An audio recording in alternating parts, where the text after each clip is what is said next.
இந்த வீடியோவில் நம்ம வந்து ஒரு சூப்பரான ஜாப் நோட்டிஃபிகேஷனை பற்றின ஃபுல் எக்ஸ்ப்ளனேஷன் தான் பார்க்க போகிறோம். எஸ்எஸ்சி ஜிடி 2025 இதுக்கான நோட்டிஃபிகேஷன் வந்து ரிலீஸ் பண்ணிட்டாங்க. டிசம்பர் 1 வந்து ரிலீஸ் பண்ணியிருக்காங்க. இதுக்கான வேகன்சின்னு பார்த்தோன்னா டோட்டலாக வந்து 25,000 வேகன்சிக்கு மேலே இருக்குது. வருஷம் இந்த எஸ்எஸ்சி ஜிடியில் எப்போவுமே வந்து 25,000, 30,000, 45,000 அப்படி தான் லாஸ்ட் ஒரு 3 இயர்ஸாக வந்து வேகன்சி வந்துகிட்டே இருக்குது. அது மட்டும் இல்லாமல் இப்போ 25,000 வந்திருக்குங்கும்போது செலெக்ஷன் ப்ராசஸ் முடியும் போது கண்டிப்பாக வந்து இந்த லாஸ்ட் 3 வருஷமாக வந்து எக்ஸஸாக வந்து ஒரு 10,000 வேகன்சி கிட்ட கூட்டிகிட்டே தான் இருக்காங்க. ஸோ 25,000ன்றதே கம்மி தான். லாஸ்ட்டாக அப்ளிகேஷன்லாம் க்ளோஸ் ஆகிற டைம்லையும் எக்ஸாம் ஸ்டார்ட் ஆகிற டைம்லையும் வந்து வேகன்சி கண்டிப்பாக கூட்டுவாங்க. ஃபஸ்ட்டு இந்த எஸ்எஸ்சி ஜிடி எக்ஸாம் அப்படின்னா என்னன்றதை தெரிஞ்சுக்கோங்க. இது நிறைய பேருக்கு தெரியும். இந்த எஸ்எஸ்சி ஜிடிக்கு வந்து ஃபஸ்ட்டாக புதுசாக யாரெல்லாம் வரீங்களோ அவங்களுக்கு வந்து இது வந்து புதுசாக தான் இருக்கும். எஸ்எஸ்சி ஜிடினா ஒன்றும் இல்லை, இது வந்து ஒரு ஆர்ம்டு ஃபோர்ஸ், சென்ட்ரல் கவர்மெண்டோட ஆர்ம்டு ஃபோர்ஸில் வந்து நம்ம ஜிடி ஒர்க் பண்ணுற மாதிரி இருக்கும். ஜிடினா வந்து ஜென்ரல் டியூட்டிலாம் பார்க்குற மாதிரி இருக்கும். இந்த எஸ்எஸ்சி ஜிடினா வந்து பேராமிலிட்ரின்னு சொல்லுவாங்க. அதாவது மிலிட்ரி போக வேண்டிய இடத்துக்கு ஃபஸ்ட்டாக போகிறது இவங்க தான் இருப்பாங்க. மிலிட்ரி ஒரு இடத்துக்கு போக முடியல அப்படின்ற பட்சத்தில் அந்த இடத்துல ஃபஸ்ட்டு கவர் பண்ணுறது யாராக இருப்பாங்கன்னா பேராமிலிட்ரி. எஸ்எஸ்சி ஜிடினாலே நமக்கு வந்து ஃபுல் அண்ட் ஃபுல் வந்து யூனிஃபார்ம் டியூட்டி தான் இருக்கும். அதுவுமே வந்து ஈக்குவலன் டு த நம்ம ஆர்மி யூனிஃபார்முக்கு கொஞ்சம் லைட்டாக டிஃப்ரெண்ட் இருக்கும். நான் இப்போ சொன்ன 7 விதமான ஃபோர்ஸுமே வந்து ஒவ்வொரு இடத்துல டியூட்டி இருக்கும். இப்போ பார்டர் செக்யூரிட்டி ஃபோர்ஸ்னால் பிஎஸ்எஃப்னால் வந்து நம்மளோட பார்டரு அந்த மாதிரி பாகிஸ்தானு அந்த பார்டர் சைடில் இருக்கும், பூட்டான் சைடில் இந்த மாதிரி சைடில் தான் இருக்கும். அதில் சிஐஎஸ்எஃப்னால் full and full industrial security இருப்பாங்க தெரியுமா, இண்டஸ்ட்ரியல் சைடில் இருக்கிற அந்த செக்யூரிட்டி ஃபோர்ஸில் இருப்பாங்க. அது மாதிரி சிஆர்பிஎஃப்மே வந்து டேஞ்சர் ஜோனில் தான் இருப்பாங்க. அப்படி ஒவ்வொரு இடத்துலையும் வந்து ஒவ்வொரு ஃபோர்ஸ் இருக்கும். அவங்க ஒவ்வொருத்தருக்குமே வந்து யூனிஃபார்ம் வந்து டிஃப்ரெண்ட்டாக தான் இருக்கும். எஸ்எஸ்சி ஜிடின்னு ஒரே எக்ஸாம் சொல்லிட்டு இத்தனை ஃபோர்ஸ் இருக்குதுன்னு சொல்கிறீங்கன்னு கன்ஃபியூஸ் ஆகாதீங்க. இந்த 7 ஃபோர்ஸ்க்குமே சேர்த்து ஒரே எக்ஸாம் தான். அந்த எக்ஸாம் தான் பேர் தான் வந்து எஸ்எஸ்சி ஜிடி.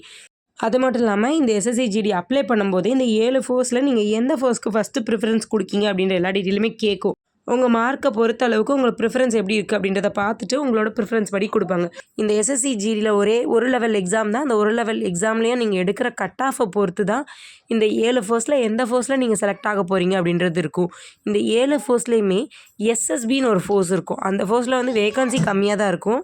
அதுலேயுமே வந்து இது எஸ்எஸ்சி ஜிடியில் ஹை மார்க் எடுக்கிறவங்களோட ப்ரிஃபரன்ஸ் வந்து எஸ்எஸ்பிஐ இருந்ததுன்னா அவங்களுக்கு கண்டிப்பாக கிடைக்க சான்ஸ் இருக்குது. இது வரைக்கும் நம்ம வந்து எஸ்எஸ்சி ஜிடினா என்னது, அதில் என்னென்ன ஃபோர்ஸ் இருக்குது, அதில் எப்படி எக்ஸாம் இருக்கும், இந்த 7 ஃபோர்ஸ்க்கும் சேர்த்து ஒரே எக்ஸாம் தான் இருக்கும்.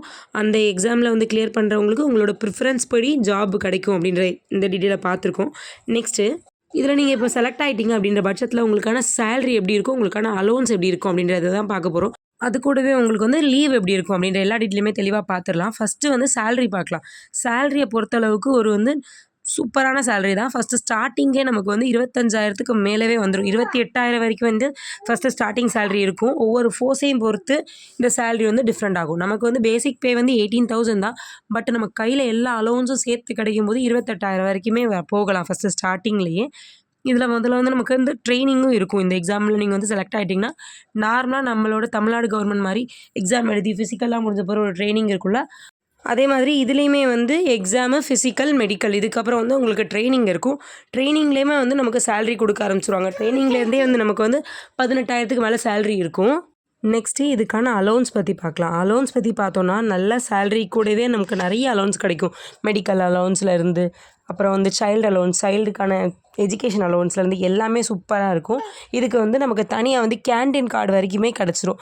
கேண்டீன் கார்டுனா எல்லாருக்குமே தெரியும், தெரியாதவங்க வந்து தெரிஞ்சுக்கோங்க. கேண்டீன் கார்டுனா ஒன்றும் இல்லை, இப்போ நம்ம சூப்பர் மார்க்கெட்டில் போய் நமக்கு வீட்டுக்கு வேணுன்ற திங்ஸ்லாம் வாங்குவோம். அந்த மாதிரி ஒரு சூப்பர் மார்க்கெட்னே சொல்லிக்கலாம். சின்னதாக ஒரு சூப்பர் மார்க்கெட் மாதிரி தான் இருக்கும். அதில் வந்து நமக்கு எல்லா திங்ஸுமே பாதின்ற ரேட்லையும் 50%க்கு 75% அந்த மாதிரி ரேட்லேயுமே நிறைய திங்ஸ், எல்லா திங்ஸுமே அந்த மாதிரி ரேட்டில் தான் இருக்கும். இப்போ நம்ம ஒரு பொருள் இப்போ இங்கே வந்து 50 ரூபான்னு வாங்குகிறோன்னா கேண்டீனில் வந்து ஒரு 35 ரூபா இந்த மாதிரி ரேட்டில் தான் இருக்கும். இது வந்து ஆர்மி கேண்டீன்லேயும் சரி, பேராமிலிட்ரிக்குமே வந்து துணை இராணுவப்படை கேண்டீன்னு நம்ம தமிழ்நாட்டு சைட்லேயுமே நிறைய கேண்டீன்ஸ் இருக்குது. நீங்கள் இப்போ இந்த பேராமிலிட்ரியில் செலக்ட் ஆகிட்டீங்க, துணை இராணுவப்படையில் செலக்ட் ஆகிட்டிங்கன்னா உங்களுக்கு ஒரு கேண்டீன் கார்டு கொடுத்துருவாங்க. அதை உங்களோட ஃபேமிலி இங்கே யூஸ் பண்ணிக்கலாம். நெக்ஸ்ட்டு வந்து அலோன்ஸில் வந்து நம்ம எஜுகேஷன் அலோன்ஸ்னு பார்த்தோன்னா நம்மளோட பசங்க எஜுகேஷனுக்கு வந்து தனி அலோன்ஸ் தந்துடுவாங்க. ஒரு குழந்தைக்குனாலும் சரி, 2 குழந்தைக்குனாலும் சரி. நம்ம குழந்தைங்க வந்து என்னென்ன ஸ்டாண்டர்ட் படிக்கிறாங்களோ அதுக்கு ஏற்றாப்புல அலோன்ஸும் டிஃப்ரெண்ட் ஆகும். அது மட்டும் இல்லாமல் மெடிக்கல் அலோன்ஸுமே நிறைய கிடைக்கும். அதனால் நம்மளுக்கான சேல்ரி ஸ்டார்டிங் ஒரு 18,000ன்னு ஸ்டார்ட் ஆனாலுமே ஃபஸ்ட்டு மந்த்தாகவே நம்ம கையில் 28,000க்கு மேலே சேலரி கிடைக்கும். இது ஒவ்வொரு டேஞ்சர் ஸோனையுமே பொறுத்து வந்து சேலரியுமே டிஃப்ரெண்ட் ஆகும். இப்போ வந்து பார்டர் செக்யூரிட்டி ஃபோர்ஸு, சிஆர்பிஎஃப்லலாம் இருக்கீங்கன்னா அதுக்கு வந்து சேலரி எக்ஸ்ட்ரா இருக்கும். எதை கம்பேர் பண்ணும்போதுன்னு பார்த்தோன்னா, சிஐஎஸ்எஃப்பை கம்பேர் பண்ணும்போது அதுக்கு சேலரி நிறைய இருக்கும். அது மாதிரியே வந்து எஸ்எஸ்பிக்குமே வந்து சேலரி நிறைய இருக்கும். அது மட்டும் இல்லாமல் அது ரொம்ப ரொம்ப ரொம்ப ரெஸ்பான்சிபிளான ஜாப்பும் கூட. இப்போ வந்து சேலரியும் பார்த்துட்டோம். சேலரி கூடயே வந்து அலோன்ஸும் பார்த்துட்டோம். இது வந்து நான் சொன்னது வந்து சில அலோன்ஸ் தான். இதுக்கு மேலே நிறைய அலோன்ஸ் இருக்குது. நீங்கள் வந்து டேஞ்சர் ஸோன்லலாம் இருக்கும்போது உங்களுக்கு நிறைய அலோன்ஸ்க்கான அமௌண்ட்டும் கூட அலோன்ஸும் நிறைய கிடைக்கும். இப்போ வந்து எஸ்எஸ்சி ஜிடினா என்னது, அது எந்த மாதிரி டியூட்டி, யூனிஃபார்ம் டியூட்டி, அதுக்கு வந்து அலோன்ஸ் எப்படி இருக்கும், சேலரி எப்படி இருக்கும் அப்படின்ற எல்லா டீட்டெயிலுமே பார்த்தாச்சு. நெக்ஸ்ட்டு இதுக்கான எஜுகேஷன் குவாலிஃபிகேஷன் பற்றி பார்க்கலாம். எஜுகேஷன் குவாலிஃபிகேஷனை பொறுத்தளவுக்கு நீங்கள் 10th வந்து கிளியர் பண்ணியிருந்தாலே போதும், இந்த ஜாபுக்கு வந்து நீங்கள் அப்ளை பண்ணி பார்க்கலாம். ஏன்னா வந்து 10th முடித்தவங்களுக்கு நிறைய வேகன்சி இருக்காது. எல்லாமே ஹைலி குவாலிஃபிகேஷனாக இருக்கும். பட் வந்து இது 10th குவாலிஃபிகேஷனாக இருந்தாலுமே வந்து சேலரியும் அதிகமாக இருக்கும். அது மட்டும் இல்லாமல் ரொம்ப ரெஸ்பெக்ட்ஃபுல்லான ஜாபுமாக இருக்கும். நம்ம வந்து ஒரு பேராமிலிட்ரியில் இருக்கோம் அப்படிங்கும்போது நம்ம ஃபேமிலியோட மதிப்பு வந்து ஒரு படி கூடிரும். நம்மளால் 10th முடிச்சிருக்க நம்மளோட ஃபேமிலி தரமே கூடி நம்ம ஃபேமிலி மேலே இருக்க ரெஸ்பெக்ட்டும் கூடுதுன்னா அது எவ்வளோ பெரிய ஜாப் ஆப்பர்ச்சுனிட்டி அப்படின்றத நீங்களே பார்த்துக்கோங்க. ஸோ 10th முடிச்சுட்டு நீங்கள் எஸ்எஸ்சி ஜாபுக்கு வந்து ட்ரை பண்ணிகிட்ருக்கீங்க அப்படின்னா இது ஒரு சூப்பரான ஆப்பர்ச்சுனிட்டி. நீங்கள் 10th மட்டும் 10th 12th அதுக்கு மேலே எந்த குவாலிஃபிகேஷனாக இருந்தாலும் சரி இந்த ஜாபுக்கு அப்ளை பண்ணலாம். ரொம்ப ஈஸியான ஜாபுமே. எக்ஸாம் லெவலை பொறுத்தளவுக்கு நம்ம தமிழ்நாடு கவர்மெண்ட்டில் பிசி எக்ஸாம் நீங்கள் கிளியர் பண்ணிடுவீங்க அப்படின்னா உங்களால் இந்த ஜிடி எக்ஸாம் வந்து கிளியர் பண்ண முடியும். கட்டாயமாக கிளியர் பண்ண முடியும். இதெல்லாம் எதுக்கு நான் வந்து தெளிவாக வந்து வீடியோவில் சொல்கிறேன் அப்படின்னு நீங்கள் பார்த்தீங்கன்னா, 10th முடித்த நம்மளோட ஃபேமிலி ஸ்டேட்டஸ் வந்து இந்த சொசைட்டியில் வந்து ஒரு படி கூடுது அப்படின்றது வந்து நமக்கு எவ்வளோ பெருமைன்றதோட நம்ம ஃபேமிலிக்கு எவ்வளோ பெருமைன்றதை பார்த்துக்கோங்க. ஸோ இந்த ஜாபுக்கு வந்து நீங்கள் படிக்கிறீங்க, சின்சியராக படிக்கிறீங்கன்னா வந்து கண்டிப்பாக கிடைக்கும். அது மட்டும் இல்லாமல் 10th படிச்சுட்டு ஜாபுக்கு ட்ரை பண்ணிகிட்டு இருக்க உங்களோட ஃபேமிலி மெம்பர்ஸ், அது மட்டும் இல்லாமல் உங்கள் ஃப்ரெண்ட்ஸ் அவங்களுக்குலாம் வந்து இந்த மாதிரி ஒரு ஜாப் நோட்டிஃபிகேஷன் வந்திருக்கு அப்படின்றதையும் வந்து ஷேர் பண்ணி விடுங்க. இந்த வீடியோவுமே ஷேர் பண்ணி விட்டிங்கன்னா உங்களுக்கு ஒரு மோட்டிவேஷனாக இருக்கும். ஸோ இந்த வீடியோ வந்து நீங்கள் ஒரு மோட்டிவேஷனாக எடுத்துகிட்டு நீங்கள் ப்ரிப்பரேஷன் வந்து ஸ்டார்ட் பண்ணுங்கள். இப்போ ஸ்டார்ட் பண்ணால் கூடவே வந்து 2 monthsக்குள்ளே நீங்கள் வந்து கட் ஆஃபை கிளியர் பண்ணுற அளவுக்கு நீங்கள் ப்ரிப்பரேஷனை கொண்டு வந்துடலாம். இந்த 2 மாதமே சின்சியராக படிச்சிருந்தா கண்டிப்பாக கொண்டு வந்துடலாம். சின்சியராக படித்தா கண்டிப்பாக கொண்டு வந்துடலாம். அது மட்டும் இல்லாமல் நான் படிக்க போகிறேன் அப்படின்ட்டு வந்து சும்மா படித்தாலாம் வந்து கிடைக்காது. ஏன்னா வந்து எக்ஸாம் லெவல் ஈஸியாக தான் இருக்கும். நீங்கள் வந்து சும்மா லைட்டாக படிச்சுட்டு போனீங்கன்னு வச்சுக்கோங்களேன், நீங்கள் நெகட்டிவ் கொஷின்ஸை தான் அட்டன் பண்ணுறதுக்கு நிறைய சான்ஸ் இருக்குது. ஸோ இந்த 2 மாதமும் தெளிவாக உட்காந்து எஸ்எஸ்சி ஜிடிக்கு தான் படிக்க போகிறேன் அப்படின்னு வந்து ஒரு முடிவு எடுத்துகிட்டு படிங்க. கண்டிப்பாக ஈஸியாக கிளியர் பண்ணிடலாம். இதெல்லாம் நான் அட்டன் பண்ணி பார்க்கும்போது ஃபஸ்ட் அட்டம்ப்ட்லேயே வந்து நான் வந்து படித்தேன். தெளிவாக உட்காந்து தான் படித்தேன். டெஸ்ட்டு போட்டு பார்த்தேன். ஃபஸ்ட் அட்டம்ப்ட்லேயே வந்து 75 அபோவ் தான் வந்துச்சு. இது வந்து நார்மலைசேஷன் ஆகிறதுக்கு முன்னாடி என்னோடய மார்க்கு. இதுக்கப்புறம் வந்து நார்மலைசேஷன் ஆனதுக்கப்புறம் வந்து எனக்கு 5 to 7 மார்க்ஸ் வந்து எக்ஸ்ட்ரா ஆச்சு. ஸோ வந்து நார்மலாக படிக்காமல் இந்த எக்ஸாமுக்கு படிக்க போகிறோன்ட்டு படிச்சிங்கன்னா கிளியர் பண்ணுறது ரொம்ப ஈஸி. அது மட்டும் இல்லாமல் சேர்ந்து படிங்க, எக்ஸாம் சேர்ந்து போடுங்க. இதில் வந்து நான் சொல்கிறது என்னென்னா வந்து எக்ஸாம்ஸ் வந்து நீங்கள் போடும்போது சில பேர் வந்து தனியாக வந்து எக்ஸாம் போட்டு பார்ப்பாங்க. அவங்களுக்குமே மார்க் வரும். பட் வந்து அவங்களுக்கு டைம் வேஸ்ட் என்னை பொறுத்தளவுக்கு. இப்போ நீங்கள் ஒரு 4 பேர் சேர்ந்து எக்ஸாம் போடுறதுக்கும் தனியாக எக்ஸாம் போடுறதுக்கு என்ன டிஃப்ரெண்ட்னா, 4 பேர் சேர்ந்து ஒன்றா உட்காந்து எக்ஸாம் போடுறீங்க அப்படின்னா 4 பேருமே ஒரே எக்ஸாம் போடுவீங்க, கரெக்ஷன் பார்ப்பீங்க. இப்போ உங்களுக்கு தெரியாத ஒரு 5 கொஷினை உங்கள் ஃப்ரெண்ட்ஸை வந்து உடனே சொல்லி தருவாங்க. அவங்களுக்கு தெரியாததை நீங்கள் ஷேர் பண்ணுவீங்க. உங்கள் கரெக்ஷன் பார்த்து முடிக்கிறதுக்கான டைமு இப்போ வந்து டெக்ஸ்ட் புக்கில் தான் நீங்கள் எக்ஸாம் போட்டு பார்க்கிங்கன்னா அதுக்கு கரெக்ஷன் பார்த்து முடிக்கிறதுக்கான டைமு தனியாக பார்த்தீங்கன்னா 1 ஹவருக்கு மேலாகும். ஏன்னா வந்து ஒவ்வொரு கொஷினும் எங்கே இருக்குது, இதுக்கான சொல்யூஷன் என்ன அப்படின்றத கூகுளில் பார்க்கணும். டெக்ஸ்ட் புக்கில் என்ன சொல்லியிருக்காங்கன்றது கூட உங்களுக்கு புரியாது.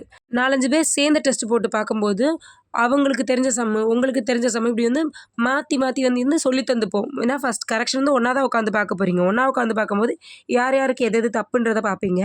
உங்களுக்கு தப்பானது வந்து உங்கள் ஃப்ரெண்ட்ஸுக்கு கரெக்டாக இருக்கும். ஸோ வந்து அவங்க உங்களுக்கு சொல்லி தந்துடுவாங்க. நீங்கள் கூகுளில் போயிட்டு சர்ச் பண்ணிவிட்டு அந்த கொஷினை வந்து ஸ்க்ரீன்ஷாட் எடுத்து அதை கூகுளில் போடுறது அப்படின்ற நிறைய வேலை வந்து கம்மியாகும், டைம் கம்மியாகும். ஸோ வந்து இந்த எக்ஸாமுக்கு ப்ரிப்பேர் பண்ணுறவங்க டெஸ்ட்டு போட்டு பாருங்கள். 1 மாதம் ஃபுல்லாக ப்ரிப்பரேஷன் வச்சுட்டு நெக்ஸ்ட் மாதம் வந்து டெஸ்ட்டு போட்டு பார்க்க ஆரம்பிச்சிருங்க. அந்த டெஸ்ட்டு வந்து ஃப்ரெண்ட்ஸை சேர்த்துக்கிட்டு உங்கள் ஃப்ரெண்ட்ஸ் ஒரு 4 பேர் சேர்ந்து படிங்க. நீங்கள் தனியாக தான் படிக்கிங்கன்னா நீங்கள் தான் அங்கே எஸ்எஸ்சி ஜிடி படிக்கிறவங்களா பார்த்து சேர்ந்து உட்காந்து டெஸ்ட் போட ஆரம்பிங்க. இந்த வீடியோ வந்து ரொம்ப லென்த்தாக போயிட்டு ஏன்னா வந்து எஸ்எஸ்சி ஜிடினா என்னன்னு சொல்ல ஆரம்பித்து இதுக்கு எப்படி ப்ரிப்பேர் பண்ணலாம், எப்படி டெஸ்ட்டு போடலாம் அப்படின்ற அளவுக்கு போயிடுச்சு. நெக்ஸ்ட் வீடியோவில் இந்த வீடியோவில் நான் சொல்லாமல் விட்ட எல்லாத்தையுமே வந்து தெளிவாக எக்ஸ்பிளைன் பண்ணுறேன். இதை மாதிரி எஸ்எஸ்சி ஜிடி பற்றின அடுத்தடுத்த அப்டேட்டான நியூஸ் தெரிஞ்சுக்கிறதுக்கும் எஸ்எஸ்சி ஜிடினா என்னன்றதை தமிழில் தெளிவான எக்ஸ்ப்ளனேஷன் வேணும்னா நம்ம சேனலை வந்து சப்ஸ்கிரைப் பண்ணி வச்சுக்கோங்க. நான் போடுற அடுத்தடுத்த எஸ்எஸ்சி ஜிடியை பற்றின அப்டேட்டான நியூஸ் உங்களுக்கும் வரும். அது மட்டும் இல்லாமல் எஸ்எஸ்சி ஜிடினா என்னன்னே தெரியாமல் அப்ளை பண்ணுற உங்கள் ஃப்ரெண்ட்ஸுக்கும் இந்த வீடியோவை ஷேர் பண்ணி இப்படி தான் எஸ்எஸ்சி ஜிடி இருக்கும், செலெக்ஷன் ப்ராசஸ் இப்படி தான் இருக்கும் அப்படின்ற எல்லாத்தையுமே வந்து அவங்களுக்கும் அவங்களுக்கும் சொல்லிக் கொடுத்து அவங்களையும் அப்ளை பண்ண சொல்லுங்கள். இது வரைக்கும் வந்து தெரியாமல் அப்ளை பண்ணது வந்து போதும். இது மாதிரி தெரிஞ்சுக்கிட்டு எஸ்எஸ்சி ஜிடினா என்னென்னு புரிஞ்சுட்டு அதுக்கப்புறம் வந்து அப்ளை பண்ணிங்கன்னா நீங்கள் அப்ளை பண்ணதுலேருந்து உங்களுக்கு தோணிக்கிட்டே இருக்கும் நம்ம இந்த மாதிரி ஒரு எக்ஸாம் அப்ளை பண்ணியிருக்கோம், அதுக்கு வந்து நம்ம ப்ரிப்பேர் பண்ண ஆரம்பிக்கணும் அப்படின்றது. நிறைய பேர் வந்து எக்ஸாம் அப்ளை பண்ணிவிட்டு ப்ரிப்பரேஷனே இல்லாமல் தான் இருப்பீங்க அப்ளை பண்ணியிருக்கோம் அப்படின்னு. ஆனால் வந்து இந்த எக்ஸாம் லெவல் ரொம்ப ஈஸி, செலெக்ஷன் ப்ராசஸுமே ஈஸி. நீங்கள் ஃபிசிக்கலில் வந்து ஸ்ட்ரென்த்தாக இருந்தீங்கன்னா, ஃபிசிக்கல் வந்து நல்லா பண்ணிட்டீங்கன்னா எக்ஸாம் ரொம்ப ரொம்ப ரொம்ப ரொம்ப ஈஸி. ஸோ எஸ்எஸ்சி ஜிடியை பற்றி அடுத்தடுத்த அப்டேட்டுமே நான் வந்து வீடியோவாக போடுறேன். அது மட்டும் இல்லாமல் இந்த வீடியோவில் வந்து நிறைய மிஸ் பண்ணியிருக்கேன் சொல்லாமல். ஃபிசிக்கல் எப்படி இருக்கும் இந்த ஜாபுக்கு, மெடிக்கல் எப்படி இருக்கும், ட்ரைனிங் எப்படி இருக்கும் அப்படின்ற எல்லாத்தையுமே வந்து நான் அடுத்தடுத்த வீடியோ தெளிவாக வந்து தமிழில் எக்ஸ்பிளைன் பண்ணுறேன். அதெல்லாம் உங்களுக்கும் வீடியோவாக வரணும்னா பெல் ஐக்கானில் ஆல் செட் பண்ணி வச்சுக்கோங்க. நம்ம சேனலை கண்டிப்பாக வந்து சப்ஸ்கிரைப் பண்ணி வச்சுக்கோங்க. தேங்க்யூ.